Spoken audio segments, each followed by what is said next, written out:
Bears fans, YouTube, life is pain. Welcome back to another episode of Bears Fans Talk. Johnny CMD here as always with the main event, Kevin Haggerty, on another miserable podcast. Kevin, remember when this used to be fun?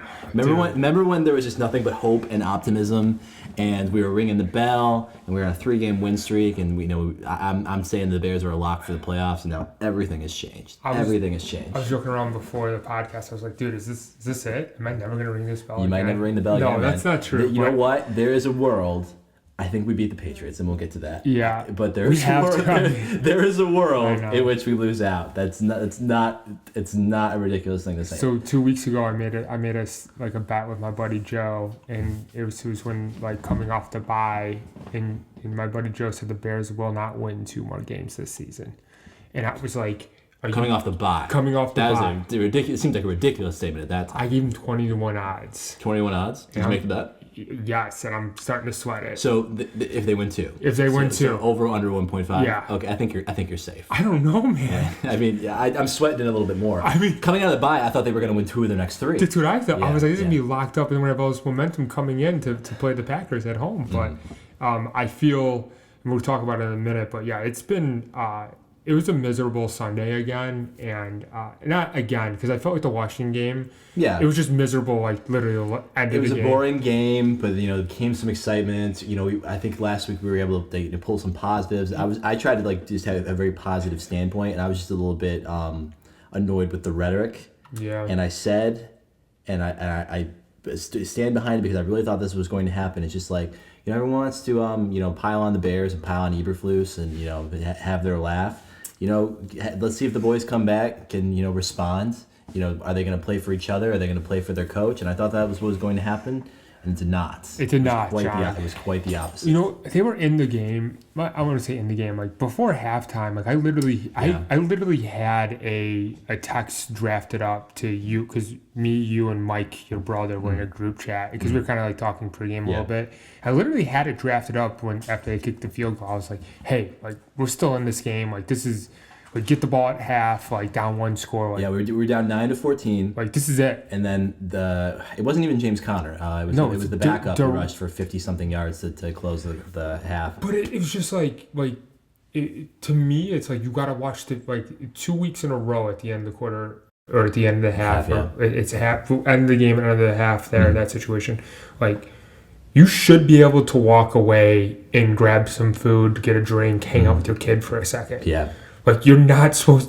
Things aren't supposed to happen at that. You know what I mean? And it was very frustrating. Yeah, it was just a gutless, effortless team win. And you know what it really harkened back to for me is I remember when we had first started the podcast last year, and we had this high hopes that Justin Fields was going to make a leap. We were opening up against the Packers. It was the end of the Aaron Rodgers era. We were gonna first look at Jordan Love, and we were super excited about that game. And the Bears just came out flat, and got stomped, and did not play physical. And then I just remember having the same level of anger. It's just this game mattered to me. I wanted to see them come out and perform. I wanted to be able to rally. Hey, the guys, they had this bad week, but they got together and they at least put out an effort, and they just came out with absolutely flat. And it's just one of those. It's one of those. I finished watching the game, and I'm just I wasted 3 hours on this. Yep. And I feel like I cared a lot more than anyone on that field did.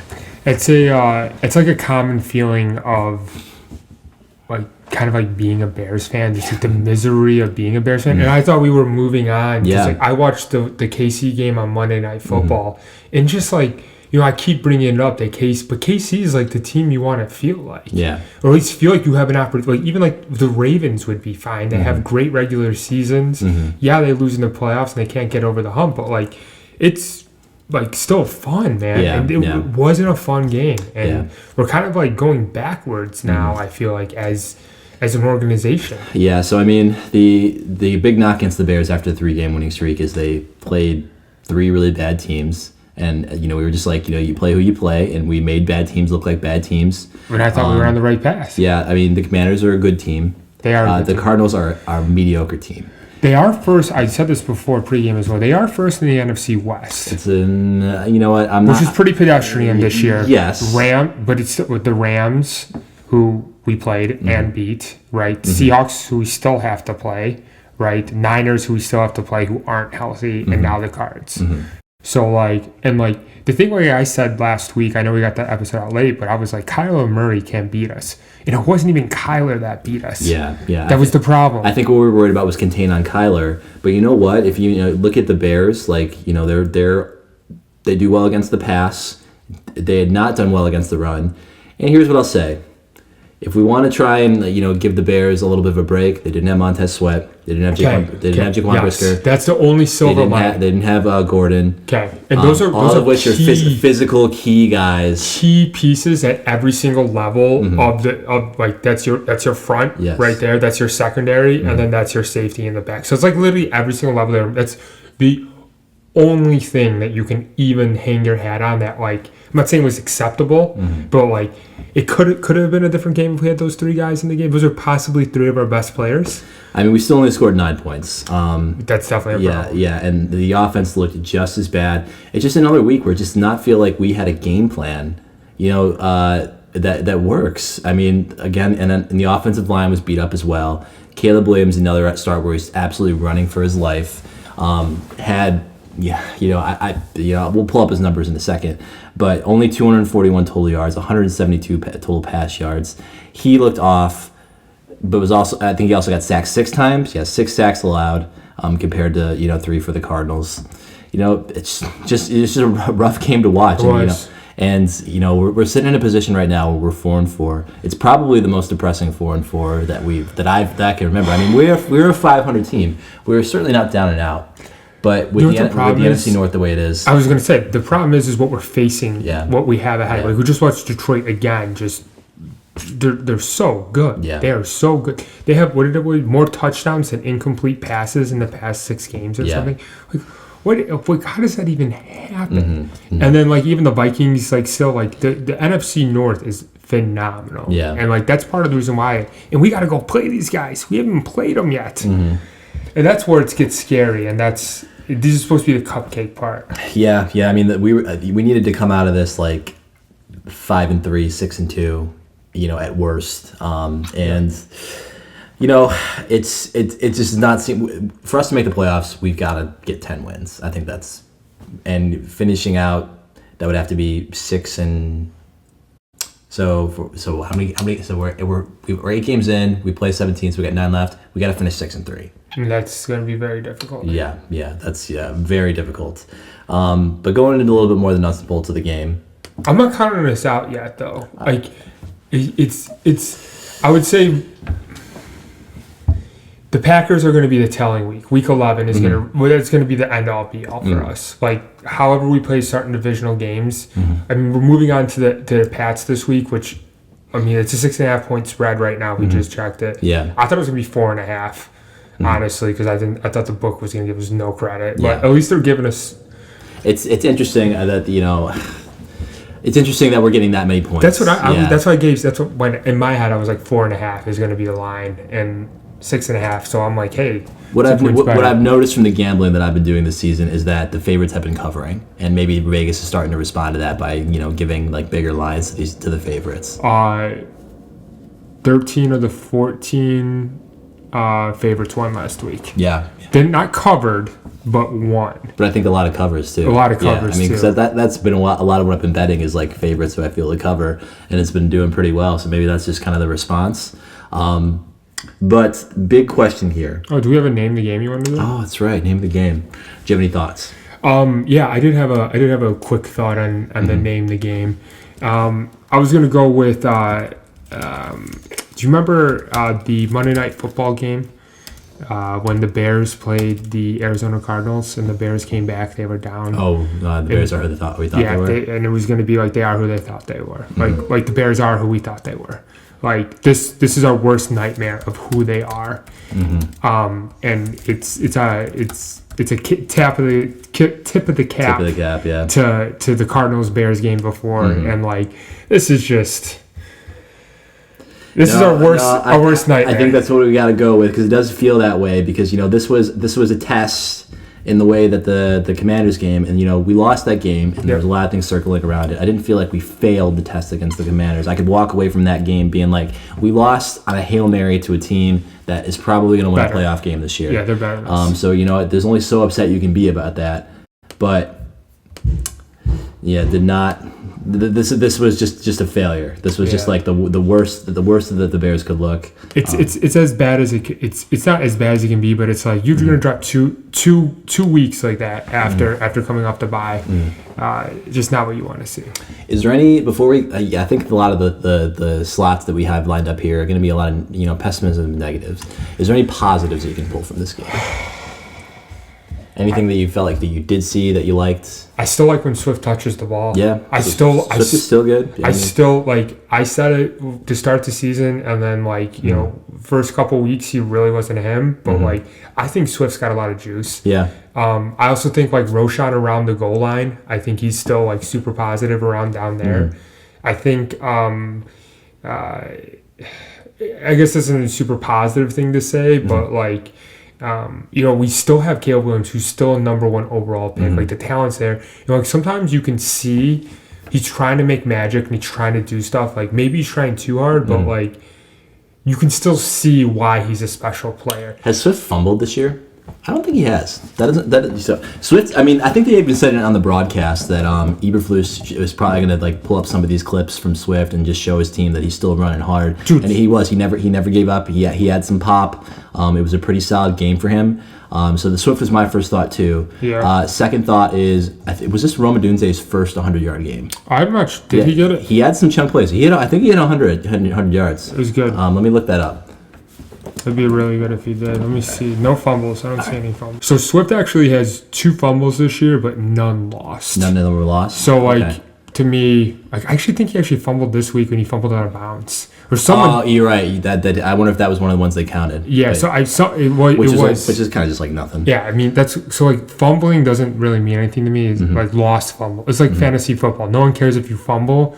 It's if there's a turnover that it's caused. Yeah, so this Rome 7 targets, 5 receptions, 104 yards. He started so hot. First time his high before that was the week before he 41. Yeah, it's and the other super positive thing, but it's good to see. Yeah, that's right. No, it doesn't have all the games. So I don't want to say the wrong thing because I feel like 41's a little bit low. No, he had 112. Okay, I was wrong. He had 112 against Indy. Oh, okay. 6. Yeah, so but still a solid game for Rome. I do think that Rome has been the guy that Caleb has been able to find for some splash plays, some chunk plays. Well, what was interesting was Marvin Harrison did not look good. And fumbled. Too. He had the turnover too. He has not been great, but Malik Neighbors, holy crap, he is. I mean, he's not. I've not gotten to see Malik Neighbors play. I have him on fantasy, and he is just a PPR guy. He gets peppered with targets. Yeah. Not getting a lot of touchdowns because we all know Danny Dimes doesn't throw touchdowns. Actually. He threw his first touchdown in MetLife Stadium for the first time in 700 and some days this week. Daniel Dimes. Yeah, Danny Dimes. I hate. Anyways, who did they play? I feel like that was kind of a relevant game that the Giants ended up looking pretty well. Let's see. Over wants me to go. Well, they played the Commanders, 27-22. Yeah. So the Giants hung in there against the Commanders. They're going now to London to play the Carolina Panthers. Fun. I told you, like I said, that's Germany's last punishment. Is Germany or London? Germany. Oh, okay. Yeah. Last punishment. Done after this. We don't need to talk about it anymore? That's it. Okay. That's it. But so Swift on offense, I like Odunze. I do feel like him and Caleb have been, developing some chemistry. Did he get to 1,000 yards this year? Rome? He's at 351 now through 8 games. I wouldn't be surprised if this, these kind of the games like this start to become a little bit more of a commonplace. So that's what I was kind of thinking. Honestly, especially if they're going to be I know we're not trying to be pessimistic here, but if they are down, we said we're not trying to be pessimistic. The Bears, but I'm just saying, the Bears deserve all of it. Okay, so if they are down, they're going to be negative game script, which means that they're going to be passing the ball, which then in turn means Rose can get his numbers. Getting to 1,000 is going to be hard. I think I saw he's at 351 through 8. Is that right? 391. 391. So he can get there. Yeah. He can get there. I wouldn't be surprised if we see a 150-yard game out of Rome at some point this year. Only one touchdown though. Yeah, I mean there haven't been a lot of. Because Caleb's not throwing touchdowns. Yeah, no, it's not. But the thing is, it's off with DJ, and we got that clip that we're gonna play in a second. Yeah. Keenan just looks slow. Remember when you wanted to extend him? I don't know if I felt strongly about that. He did, and I shut it on super fast. I was like, he's on the wrong side of 30, coming off a few injuries. Well, unfortunately, yeah. So, they talked about him gaining weight. I mean, he looks slow. He's not getting open, and he's dropping balls. He dropped a big third down ball right before we got that field goal before half. He catches that, extends that. It was right before half, right before they scored that big touchdown. Yeah, okay. So he catches that. At least it extends the drive, and maybe they don't have time to score that, touchdown. He's dropped a touchdown pass. I believe he dropped one in that first game. Week one. Yeah, I know. Or week two, Keenan Allen has not been sure-handed, and when they're watching him, he's just not getting open. Yeah, it's just towards the end for him. And, there's just been so many clips. Like, there was another play where DJ is streaking down the field, and Caleb's expecting him to turn around and do, like, a hook or some sort of stop route, and then that ball just kind of goes rolling into the sideline. I just feel like it's happening so often. Yeah. So, I mean, Rome is the one person who it really doesn't seem like we've been seeing as much of, like, those just bonehead, nothing plays going on. So, actually, that kind of reminded me of something else. So, remember when we talked about Aaron Rodgers, how the camera always goes to him, after a bit? Because, when someone turns the wrong way and they shoot right to him so they can see his face. You know who else they do that to all the time? Who? Patrick Mahomes. Yeah. On Monday Night Football, after every play, it's always like a cut to him. Yeah. And you see him walking like that. I know he walks like that, super quick. And I was like, oh, they do it to him too. So that just reminded me of that. So obviously the big thing we want to talk about is Matt Eberflus. Yeah. And I was really hoping, and this is just what I want to happen. I don't want them to fire Matt Eberflus. I don't want that to be the answer here. But after watching a game like this, I mean, for me, in my mind, the seat is officially hot. It's more than hot. Yeah, and I said, I mean, last week it was just like, okay, there's got to be a couple of embarrassing losses, and they've got to the ball lose a lot of games. It broke the wrong way. Yeah, I truly believe that the Commanders game, say what you want about Stevenson, say what you want about not being prepared. It was just an unlucky play, man. It was just. Not covering the Hail Mary, whatever. Who cares? It was just an unlucky situation. But this week, this is on Flus. Yeah. This is especially at the end of the half too. And he's saying I got to do a better job there. What do you mean you got to do a better job? So basically, what he said at halftime is he called a pass scheme at the defensive line, and then it being a run, and then it got blown. I mean, but still, why are your boys not out? It literally, it was untouched. It's absurd. I think some of the criticisms that Flus got after the Commanders game is he wasn't really putting it on himself. He just talked about execution from the players. Sure. And I think he's just I think it's just rhetoric. Yeah. But at the same time, just the guys just didn't seem ready to play. They weren't fired up. I mean, you had this this bad week where everyone's gonna be looking how you're doing, but undisciplined. There was so many false starts. Yep. Pre-snap penalties. Drop balls, people not doing the right thing. I do remember, I know we talked about it briefly, but I just want to remind the listeners as well, is Flus's big things that hits principle that got brought up in Hard Knocks, right? Which stands for hustle, intensity, tackle, smart. None of those principles were in play this week. None of them. No one was tackling well. There was no intensity out there. They definitely weren't playing smart. And tackling, I mean, they couldn't even, they weren't even in position to tackle sometimes. Untouched. The reason so much that I want this to work out is I just don't want the history to repeat themselves. Yep. So it's the Mitch Trubisky. Yep. I forget the order of operations. Mitch Trubisky comes in as a rookie. After his rookie season, the head coach gets fired. I believe it was John Fox at that point. Was it John Fox? Yeah. Okay. And then Matt Nagy comes in. Inherits a quarterback that he didn't draft. Yes. And then they bench him. They draft Fields. Yep. Fields plays a year. They fire Nagy. Then Eberflus comes in. Yep. Plays a year, and now we're on to Caleb. So not only that, every single one of those quarterbacks getting a different head coach in their first 2 years. I think part of the issue too is that everyone, including this podcast, but the rest of the broader Chicago media as well, brought this up at the beginning of the year. This was well documented. Yeah. Flus is playing on he's got 1 year left in his contract anyways. If you're gonna commit to, I said this last week, if you're gonna commit to him, extend him now. Don't leave him hanging out there for 1 year. Leave your prized quarterback out there. We all had the thought, as we were getting ready to draft Caleb, because we knew that was going to happen, is should we just have a new regime to go around with him? Too. And we ended up getting Shane Waldron, and I think in the time I'm just at least we're getting a new play caller, like Luke Getsy, not having to taint another situation. and Eberflus doing good enough on defense to keep his job. But unfortunately, I just have the sense that just Eberflus doesn't really know what's going on with the offense. I don't believe he knows how to call these plays, how to fix this ship. And he had been asked, is Shane Waldron going to keep the play calling duties? And Eberflus just said, yeah, that's what's going to happen. But I don't think there's an alternative. I don't think anyone else can do it. Do you remember last year too about with the Justin Fields stuff with the media? I just don't think he's a good media guy, especially when things are bad. Do you remember is Justin Fields going to play this week? And he's like, I don't know, maybe. Is he throwing? I don't know. Yeah. Maybe. Yeah, I don't think he knows how to communicate with the media.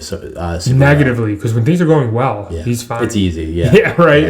Everyone can right the ship when it's good. Right. And then this play, and then you kind of brought up to me when I saw this play, I was just like, oh my god, how unexcusable. So Justin Fields running for his life, and then you see down the field Caleb running for his life. We do this every week. Every week. Caleb running for his life, and DJ Moore in the sidelines sitting down. And at first I thought he'd just give up the play because I thought he was going down. You brought up, it actually does look like he kind of turns his ankle a little bit. He's gimping a little bit. So I'm going to... See, gingerly, ginger. I'm going to let it go, I guess. But I was very ready to be this is another week that we're talking about DJ Moore just expressing frustration and not being professional on the field.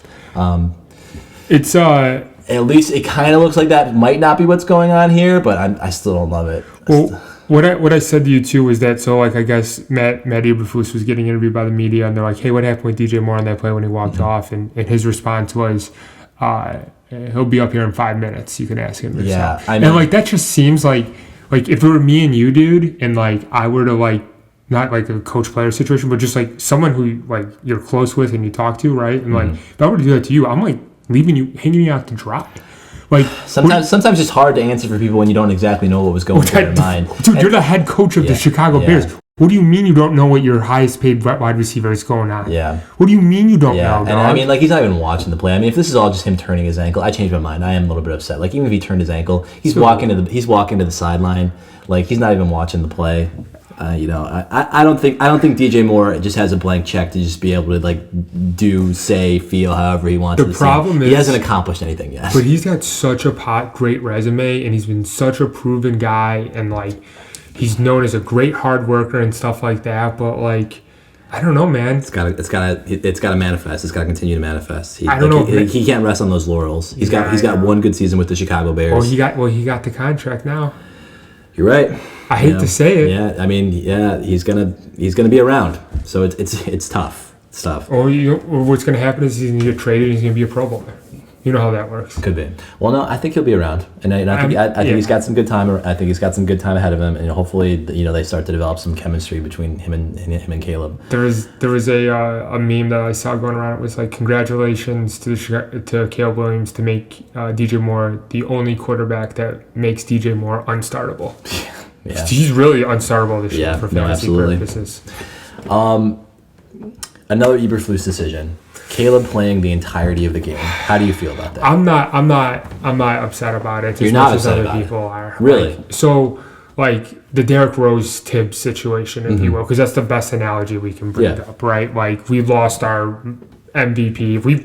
We actually never talked about the retirement of Derrick Rose when it happened. I don't think we did, actually. I think we were so hyped up about the Bears starting the season that we kind of got lost. But it's been well documented that we were both huge D Rose people, and I think if we do one episode if we could have done anything, what team would you have loved to see a championship, or what Chicago thing would you have changed? Oh yeah. I think you picked a double doink. Yeah. I picked the ACL tear for D Rose, and I love Derrick Rose, and when he went down, that was awful.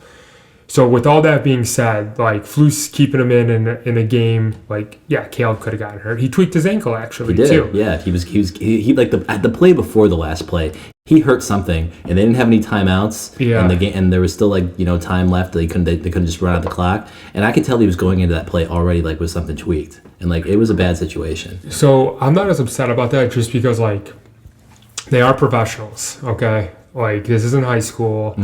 These guys are getting paid to execute. So I never I'm not as upset about that. I can tell you disagree with me 100%. And It's fine. Say your piece. Yeah, it's fine they kept him out there. I don't think it's that bad, like, of a deal. Like, yes, they could have gotten hurt, but at the same time, like, you can get, it's the same argument, like, not playing people in preseason. You get hurt at any given point in this season, at any point in the game. But get hurt when the game is meaningful. I mean, like, the preseason, you got. So here's what Eberflus was probably thinking. Like, Caleb needs more reps.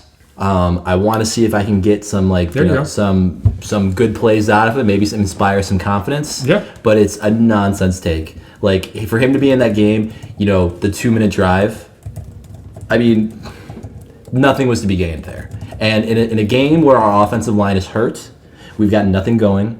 He'd already been sacked a handful of times, maybe like 4 or 5 times at that point. Yeah. It was only going to be a recipe for him to get hurt. And and shake his confidence even more, and it didn't pan out. Like, if Caleb, maybe if Caleb walked down and they let him give a layup touchdown, maybe that'd be one thing. But that's not what happened. Like, and but we can always play Monday morning quarterback though. But I'm sitting there in the moment being like, why are the starters still out? I know. Like, only bad things can happen here. I think it was just a very, like, unsavvy move of Eberflus. Like, the very peripheral, okay, he wants to see Caleb Williams do well, he wants to get him some more reps, but that's not what this time is for. We're looking at a long-term asset for this team. We don't need to give him 6 more minutes of playtime in a meaningless game with a banged up makeshift offensive line. Only bad things are going to happen. I think that's the most egregious thing that happened in this game, and I personally can't let that slide. I hear you. Yeah, so I understand where your perspective is, and maybe you're not as mad about it. And like, there are certainly some people out there. Maybe there are some people out there who are just looking to gang up on Eberflus. Well, I think that is an objectively wrong decision. Fine. Here's the thing: if I'm going to pile on Eberflus for anything, this isn't what I want to pile on him for playing. Like, I'd rather, like, the team needs to come out and they need to play better, like, from the get go. Like. That's what I want to pile on. Like, they weren't ready. Like, keeping the starters in, that's, like, lower priority on my list on what I'm mad at Flus for right now. I just think that, in terms of, like, getting players ready and getting them to come out with intensity, that falls on the coach. But that's a harder thing to, like, just kind of flip the switch and, like, as a coach, like, how do you, like, it's such, like, a less tangible thing of, like, how do you get your players ready and how do you get them to be intense? Controllable. That's a controllable. This was a very controllable thing for Flus to not put out, not put his maybe trying to franchise quarterback. Maybe he's trying to send a message. To who? To the team. To Caleb? No, to the team. I mean, that's what he said. Is like, we don't quit. That's what I'm saying. He's trying to send a message. But I don't think those boys. When I say boys, I don't think those men care. It looks like they don't care what Flus is doing out there, and that's the problem, John. Doesn't seem like it. That's the problem. All right, so we haven't even gotten to trade deadline is come and gone. We made one trade. So Khalil Herbert. Yeah, fine. To the Bengals for a 7th round pick. Do you want me to my take on this? Let's take it. Or do you want to take your take first? I don't got into the strong thing to say about it. Okay, my take is like, we were talking about getting Max Crosby. Yeah. If we were to get Max Crosby here now, are we ready for that? No. I said we win this game and we look pretty well. Then maybe we decide to go for it. I'm not mad at the Bears and it makes some black. Michael Parsons comes down here to what, a broken team that's completely divided, that can't win a game. Yeah. Now's not the time. I mean, dude, if anything, I like Khalil Herbert. I wish him the best in the Cincy. I feel like I feel that way a lot when the players leave. It's just so interesting. Like, I wish them well. Khalil Herbert just had like a decent season last year. He's a G. And then just decided to not use it all great. And like, we like DeAndre Swift. I like Roshan too. Yeah, and Roshan's been fine. But Roshan was here last year. They got the med school kid who's going to come up next year too. Like, maybe. I mean, I almost wonder if, like, Khalil Herbert, I think maybe the plan was always to trade him. That's what I heard. Keep him fresh. Yeah. Like, we have suitable options that we know we want to keep around long term. Yep. And this is a guy that we're probably going to want to deal at the trade deadline. That being said, but a 7th round pick. 7th round pick. I mean, what are we really doing with that? I mean, I don't know. I mean, I could have been just making another deal. Like, Paul is just trying to be like, hey, doing right by like the players. I don't know. Maybe. And Khalil Herbert's going to get some reps. Dude, Zach Moss is out. Like, he's going to, he was one of the top waiver wire ads, and he's going to contender, and since maybe not a contender, but he'll be playing meaningful football and playing with Joe Burrow. It's got to be fun. Yeah, talk about a great. I mean, if I'm going to play with any quarterbacks, like Joe Burrow would probably be the top guy I'd want to play with. Cincinnati's beautiful this time of year here too. I mean, Cincinnati sucks, but that sucks. But Cincinnati is kind of bland. I mean, all Ohio is bland. Yeah. Cleveland's got something to it. I feel. I've been to Cincinnati. Cincinnati just felt like a very big, boring city. Have you been to Akron before? I've not been to Akron. I think it's right next to Cleveland. I think. I've went to Cleveland. Yeah. Marcus lived there post college. Me, Chad, and K-Wall went out there. That was fine. I was there too. It was cool. They had a huge picture of LeBron up there, and it was like we're all witnesses. And then he left. So like that was, whatever. I love that. Yeah, I love that for them. Yeah. Believe land, man. I love it. Yeah. So then what it really comes down to is talks heating up. We cannot people are putting the cart before the horse. Yeah, I was saying, we cannot ignore. Like, we're not saying Flus is out of the job. He can still right the ship. I'm being honest here, but exactly, we cannot ignore the potential head coaching options that are out there. Without question, Ben Johnson is number one favorite for the job. But Ben Johnson decided. I mean, this is probably on the table for a lot of different places for Ben Johnson last year. I think he opted against it. Yeah, I think maybe run it back one more year with the Lions, see what they can do. I mean, if he wins a Super Bowl this year, he's got a good Like, I understand you want to run it back again, like that whole they were so close to making the Super Bowl last year, and I think they would have beaten KC. I truly believe that the Lions could have beaten KC. This year, like the NFC runs through Detroit, they are I don't want to say monsters of mid. They are amazing, dude. They are a great football team. And I think they do well, win, lose, or draw. Ben Johnson next year will be a head coach somewhere in the NFL. I mean, there was a clip where people are. I think one of the reporters had asked him about head coaching, and he didn't say anything like, "I don't want to be a head coach." He was just like, "I'd really like to be a play calling head coach. I love play calling. I love doing this." Welcome. So it sounds. Come here. Yeah, we want that. So it sounds like I agree. I think probably next year he probably will become a head coach. Sean McVay's out there calling plays too. Like I said, we've got it. And Andy Reid calls plays too. So Andy Reid calls plays. So it's out there. Shanahan calls plays. Yeah. Like, dude, Mike McDaniels calls plays. Yeah. The best call plays. Yeah. So I mean, here's the thing. I think things have got to be real bad to end the season. I think it's gonna. I think the seat for Eberflus is hotter for us and the general population than I think it is probably in House Hall. Hypothetically, if he doesn't win a game the rest of the season. Oh, he's fired. Yes, if he doesn't win a game. But before the season's over, at what point does he get fired? I don't think they will. I just don't think the Bears will ever. They never have. I think they'll run it out. There's no. John, this is going to be a miserable weekly podcast, and I have literally a week-year-old baby at home. It's going to be awful to come here every day to discuss this. Yeah. I'm going to hate We're going to be discussing this every week. I don't know. It's going to be so unfun. Like, just fire him at that point. If he can't win games, like, at some point, like, they should win this game, but we start divisional games the next week, week 11. Like, you got to fire him at some point. Pete Carroll. You could bring Pete Carroll in. Maybe. He's out. You can bring Vrabel in. I like Vrabel. You could bring Belichick in. I don't want Belichick. Have you seen him? Did you see the picture of him and his girlfriend? I don't. At Halloween? I don't want Belichick anywhere near the Bears. I just never liked Belichick, man. I mean, I don't either, but the guy's a proven winner. I like Vrabel, though. And Pete Carroll's like 72. Yeah, a little too old. He's... I think I'd rather have a guy at the Ben Johnson stage of his career. Oh, what do you mean rather? Yes, 100. Ben Johnson's the favorite. Yeah. So here's what could happen. Because stranger things have happened in the NFL. The Bears will beat the Patriots this week. The Bears will beat the Patriots, and I think they'll cover. I'm not betting it. I'm sick of losing money on them. He's 38, by the way, Ben Johnson. Really? Looks pretty good. Pretty good looking guy for 38. Oh. I won't look like that. I won't look this way in 5 years. I don't look this way now. Nah. You think I will? I think I look as good as Ben Johnson at 38. If you get in the gym a little bit.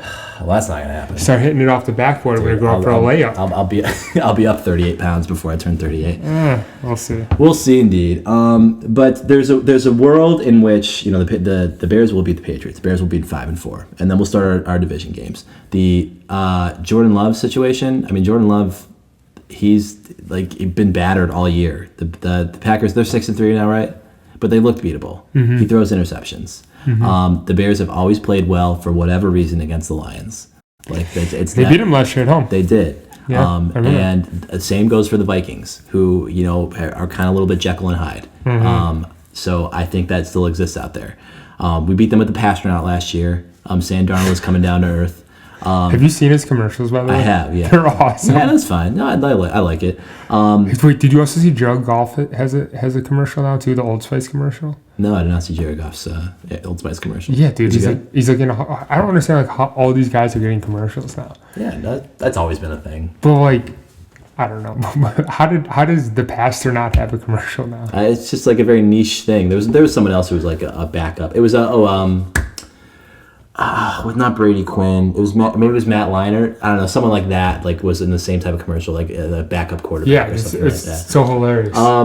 Should have called them in earlier. So I think the Seahawks are beatable. Who knows what the hell's going on with the 49ers, who are also 4-4, I believe. CMC's back this week, I think. For now, yeah. It's still many weeks away until they play the Bears.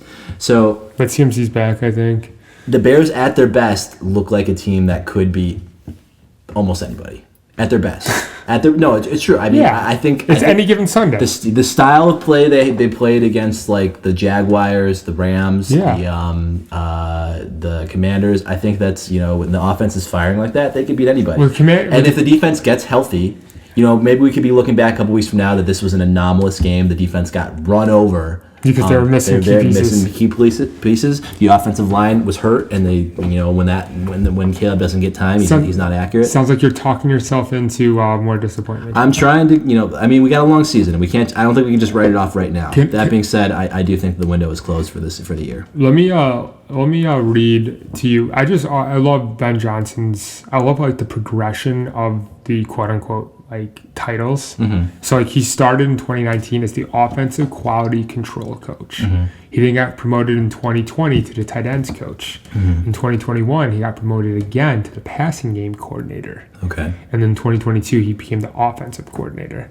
And this is with the Lions? This is with the Lions. All in the Lions organization? Oh no, he's got time with Miami and time with Boston College. But I just think it's interesting, like the name, like Matt Nagy is like the special assistant to Matt Nagy, I think, is the offensive coordinator now. But he was when he first started. He was like the special assistant to the offense. Like these names are just ridiculous.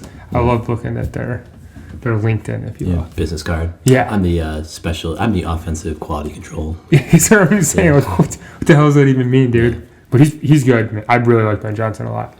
We'll see how it goes. I mean, he got some weird plays, man. Monty's throwing passes out there, like they're running Philly specials. Like I don't know, dude. So, looking forward to the Bears finally get to go home. Yep. Which is we played great at home. Which seems to be the only place that we can win right now. And that's fine. We'll take a dub when we can get one. So I think I'd pick the Bears -6.5. Looking at ranks, which I'm doing this every week. Yeah, I know. So the Bears offensive, points a game, they're 19. Defense is number 5 still, only allowing 18.5 points a game. So the Bears are working at still a positive clip here.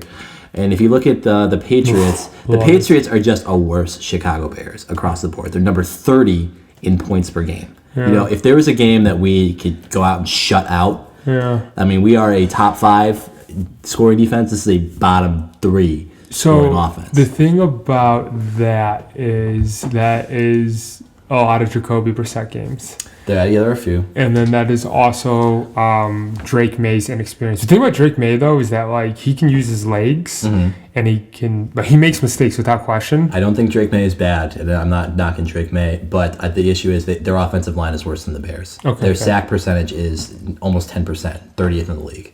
So that's nuts. Sure. And their defense is not good either. So they're number 26 in number 26 in rush yards per game allowed. Yeah. And for passing, sounds like take the over on Swift. They are 23. Yeah. Okay. Or actually 12. No, sorry. There's somebody 22. So 22. So they're bottom 3rd in the league in defense, and like bottom 5, bottom 3 in the league in offense. So I mean, this should be a nice little a get right game. Hopefully just some like feel good ass kicking. I know. We need it. But it's not like we can win this game 60-2 for all I care, and I don't think I'm gonna be like all backing on the Bears. I'd be pissed because that means I gave up a safety. Seriously though, like I don't. It was Bajan. It was Bajan. Okay, fine. Cole Kmet had to come in as a long snapper, and he threw one out the back of the end zone. That's what I want to hear. I don't want to hear Caleb's getting sacked. Put the prop in on that right now. Let's see what that pays. Cole Kmet to score a safety in this game. There's like a bet you can make. Like, will there be a safety recorded this week? And the odds are like... this week? Like a whole week. For a whole week. Every single game, there's like a prop bet you can make. I think that happened. I mean, there's a safety in the Bears game this week, right? It happens almost every week. Yeah. It's kind of insane. Injury report. Jaquan Brisker is still did not participate for concussion. It's been a month. Let's talk about it. When it happened, though, we were both surprised he came back in the game. Yeah. Like it was a pop. Well, the guy he hit looked worse, and like almost I looked like he lost consciousness. So I think that he got a lot of the attention. Yeah. And Jaquan Brisker was just allowed to continue playing. But dude, he was. But I wonder what's going on the sideline in these evaluations. Like, is he not walking straight or something like that? Like, how bad are his symptoms that he can't play? I mean, you're the doctor. It'd be better to know from your thing. But they have an independent medical examiner, I think is the term they use. I mean, things have come a long way in terms of the way they evaluate. I remember, like, there's a very famous, like, Peyton Manning quote where they have these concussion tests that you have you take after you have a concussion. That's, like, just kind of like mental sharpness and things like that. And Peyton Manning very famously said, yes, they have you do a baseline test at the beginning of the year, and I just learned to do really bad on that first test. No shit. I mean, we did that in high school. You remember? Do you remember? We did do those. And I think that's when I first heard the quote from Peyton Manning. And everyone in high school was like, dude, just bomb this. No, like, just in case. I don't think anyone was actually doing that. I wasn't. I mean, John's like, this is I can show him how smart I am. Yeah, well, there was probably a little bit of that. Also, I wasn't getting on the field enough to be concussed. There was that, but... So, Darnell Wright, still a do-not participant. Jalen Jones, Braxton Jones, Andrew Billings. Montez Sweat, who did not play, was a limited participant. Thankfully, Kyler Gordon was a limited participant. Tevin Jenkins was a full participant. Ryan Bates is a full participant, so maybe the offensive line is healing up a little bit. But Darnell Wright not playing is still going to be a huge blow. Yeah. I mean, who knows if we're still missing if we're missing Brisker and Montez Sweat, it's really anybody's guess as to how we perform against this bad Patriots defense. Yeah, 6.5 is not a lock right now. Would you? We lose this game. Just fire Eberflus? Is that what you'd hope would just happen? And then then we could make Shane Waldron the head coach. No, we would not make Shane Waldron the head coach. People have talked about who is the other guy? Holt. Something Holt. I forget his name. There's somebody out there that they talked about like in the defensive side. Could you imagine the Shane Waldron just like shaking like? God, we did not talk enough about like that meme of him just like shaking his hands shaking while he was calling the plays. I think that was against Houston. Yeah. Oof. So you're thinking like it probably wouldn't. That's why I'm saying it doesn't make sense to like fire. I don't like the in-season firings just because like, well, who do you replace them with? You got to have a guy that's like on that team who you feel like can like really at least keep the train on the track. What's his name? Deuce McAllister. Was it Deuce McAllister or whatever? He was not the Saints, the Vegas. He was an old running back, and he was the interim head coach, and like he got the boys playing, and now he's got a full-time job. So like you don't see that a lot though. You don't. No. You don't. So I think it's really just like I almost feel like it's just like a fuck you move to that coach if you fire them mid-season because you're not doing your team a favor. You're just sometimes. I think you're just making a point. If the situation in the locker room is malignant, and maybe it is. Like maybe things are just so bad, and like you need to remove that person from that position. Then maybe that just happens. I mean, but I don't think that Eberflus is that guy. Yeah. That they just need to remove because he's harmful. I agree. I think if we were to lose, the fans are going to be like, just get him out of here right now, just because they're angry. It's going to be toxic. But you can't fire with someone just because you're angry with them. It's going to be really toxic if that happens. All right. I think that's all we got. Nice. Yeah. Anything else you want to chat on? Any last words? How's fatherhood been going for you? Fatherhood of 2. Mm-hmm. Well, I just yawned. I yawned twice, so I apologize. I was sleeping on the couch when you walked in. I was like, "Who's got the newborn at home?" Yeah, I know, right? I mean, I know you kind of cut me off last week, but I do want to say my wife is doing a phenomenal job. I apologize. I didn't realize that I did that until I was editing. I just want to Bosh, you are an amazing wife. I love you so much, and you're amazing. Bosh, if you're still watching, you're a real one. Yeah, you're a real one. And we started at the end of the episode, but I'll tell you. Mm-hmm. 0 to 1, like having no kids to 1 kid, mm-hmm. is much more difficult than 1. You think so? Well, because everything isn't so new. Mm-hmm. So that's true. Like, I mean, I know how to change a diaper. Yeah. Like, I know how to like do that crap. You understand the rock motion. You know how to work the bottles. Yeah. You know how to like do everything. There's a lot more feeling of uncertainty that I don't think would be there around the second time. Exactly, right. There's like this, like everything's so new. Mm-hmm. I don't know what to do, sort of thing, and like. Like, I'm not going to kill the kid. Like, I say that, like, dramatically, but, like, you don't know, like with the whole belly button thing for me, the circumcision thing for me, that was, like, all, scary stuff. I feel like the scary thing of going from 1 to 2 is, like, switching from zone coverage to man coverage. Yeah, so, like, we're not there yet because, like, he's not, like, once he starts walking, but, like, at that point, I hope my other son, Dean, is old enough to, like, be self-sufficient. But it's been really fun. I got some time off of work. I've been spending it with my older son who's about to turn 2, and it's been real special, man. I've really enjoyed it. Good. Do recommend 2 kids. All right. So we talked. We were talking before. There was a comment from last week's episode when we were chatting about the records of our lifetimes of the Bears. Who is this? And last week I said that your son is a 0-0 record, and someone commented last week. Bo is now too. They were listening. My name. Bo is now 0-1 as a Bears fan, and we don't know who this guy is. I find it kind of hilarious. I think you might be a little bit hot about it. I wasn't hot about it. I was just kind of like. I think it's kind of funny. I was kind of like, he has to know us if he knows my son's name, so Bo. You said his name in the podcast. Yeah, I know. But he spelled it right and everything. I know. Yeah, you would have guessed if it was somebody who didn't know him. It was spelled like Bo Nix. Yeah, I know, right? A true football fan, yeah. So Brandon Scoff, I tried to look you up. You may either go to Maine East or you're a car salesman, or you're a car salesman, or you're 14. You should check LinkedIn. Or you're 14. Oh, that's a good idea. Yeah. Or you're 14 years old. So I'm going to go with the car salesman shit. Brandon, I think it was a good goof. I'm not mad at you, man. You know, but it's, and your comment back was really good, John. I appreciated that. What did I say? 1 game below 500 is better than most. Much better than we are. We're hoping we'll get back to 500 today. Yeah. So I love it. All right. If you're still watching, you're a real one. Please like, comment, and subscribe. Please. We really appreciate it. We like reading these comments, and there were actually some good ones.